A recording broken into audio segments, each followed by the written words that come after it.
À quelques jours de la réunion du Conseil des gouverneurs, le nouveau directeur général de l'Agence internationale de l'énergie atomique a rendu public son premier rapport sur le programme nucléaire iranien.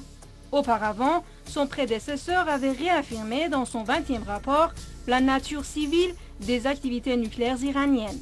L'Égyptien El Baradei avait rejeté l'existence de tout indice faisant preuve de dérive du programme nucléaire iranien.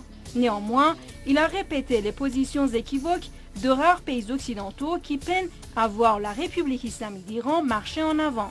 Yukio Amano avait parlé dans son rapport officieux de la coopération sincère et constante de Téhéran avec les inspecteurs de l'Agence internationale de l'énergie atomique, sans omettre de signaler la nature pacifique des activités nucléaires iraniennes.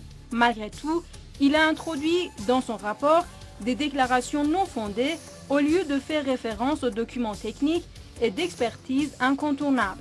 Et ce, alors que la République islamique d'Iran a eu notamment ces dernières années une coopération sincère avec l'agence et a fait de son mieux pour dissiper toute ambiguïté autour de son programme nucléaire.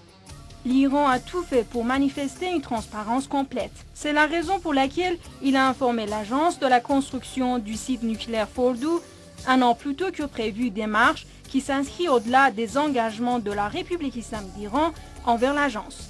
Pour ce qui est du traitement de l'enrichissement d'uranium à 20%, la République islamique d'Iran avait demandé il y a quelques mois à l'agence de fournir le combustible nécessaire du réacteur de recherche médicale de Téhéran, la demande qui est jusque-là restée sans réponse, de sorte que de telles tergiversations ont conduit l'Iran à déclencher à lui seul et bien entendu à l'appui du savoir-faire de ses spécialistes, l'enrichissement d'uranium à 20%.